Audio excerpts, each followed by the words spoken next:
Salut à tous sécuristes, aujourd'hui on se retrouve pour une vidéo spéciale sur le raid Amphinobi 7 étoiles que vous pouvez retrouver actuellement sur les raids de Pokémon Violet et Écarlate. Donc tout ça pour vous montrer la strat à adopter pour pouvoir justement passer facilement le Amphinobi. Alors, il n'est pas très dur, il est beaucoup moins dur que le Pyrobut.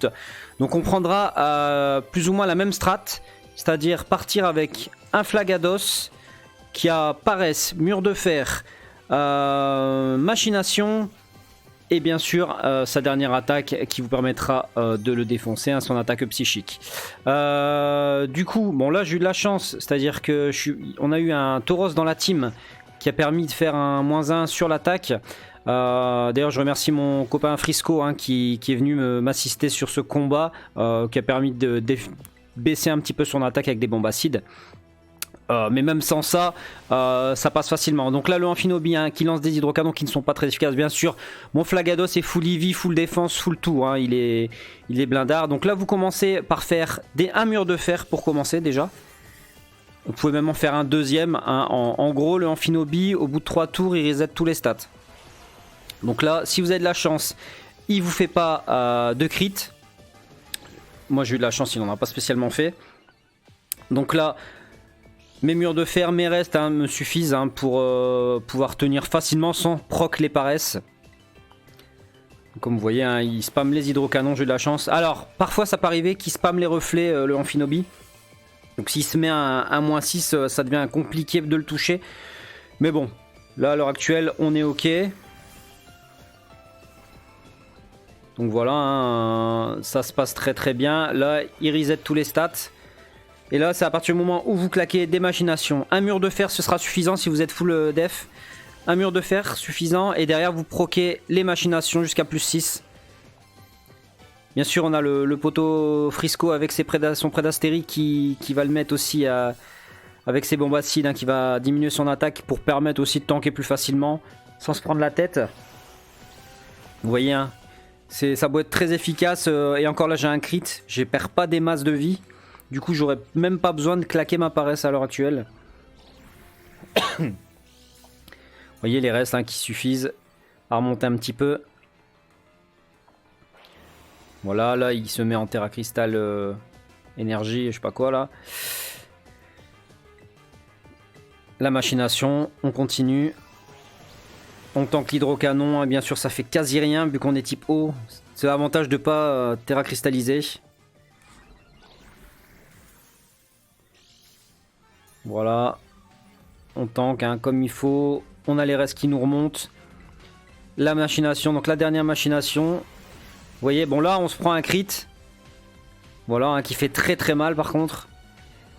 Mais derrière, on va avoir de la chance, il va avoir du heal. Bon après dans tous les cas j'aurais pu m'auto-heal. On a un heal qui part, qui va me remonter, voilà. Et là qui va me permettre derrière d'attaquer tout simplement. Plus mon reste bien sûr. Et c'est parti. Force ajoutée. On a juste à proc force ajoutée jusqu'à le faire tomber. Voilà, regardez. Son shield qui tombe, qui font comme la neige au soleil. Et encore un. Et le shield il tombe complètement. Bon, là, les hydrocanons qui font que dalle. Ça fait même pas 10 HP. Et voilà, le shield est tombé. Le plus gros du taf est fait. Donc ça bien sûr c'est pour le faire en solo la strat. Bon là on est parti à 2 mais en solo c'est encore plus simple. On va dire qu'il sera peut-être plus long mais il sera plus simple. Dans le sens où vu que là il n'y aura pas son attaque qui aura diminué. Ce sera plus long. Voilà donc là il va proc les reflets. Alors on va avoir un peu de mal à le terminer. On va avoir un petit peu mal à le terminer vu qu'il y aura proc des reflets. Mais bon. Vu la jauge de timer qui est à moitié. On a largement le temps de le terminer.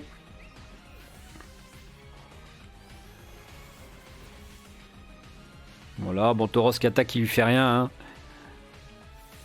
Le laser glace. Alors j'ai eu peur à ce moment-là qu'il me glace, mais bon c'est pas arrivé. Après même si c'est arrivé, j'avais toujours du heal. Vous voyez les attaques qui échouent.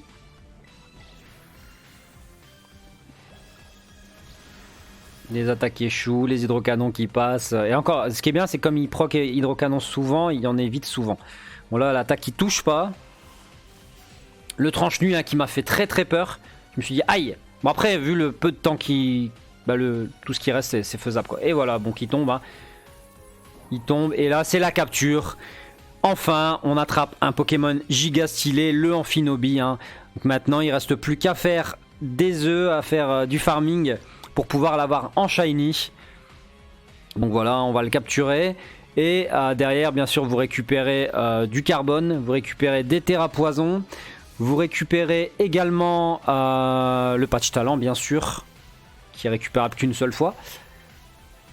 Donc voilà, la magnifique animation et le Amphinobi est à nous.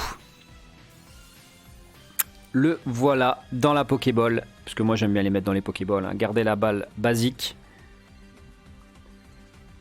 Donc voilà. Donc on a la CT91, le patch talent, des pépites, des carbones, des bonbons... un peu de tout, des super bonbons. Donc voilà, c'est génial. Donc voilà, si la vidéo vous a plu, je vous invite à laisser un petit pouce bleu, à vous abonner à la chaîne et à également suivre la chaîne Twitch, hein, Curisto no Sekai sur Twitch, que vous pouvez retrouver le lien dans la description. Je vous fais des bisous, je vous dis à bientôt pour la prochaine vidéo. C'était Curisto, ciao.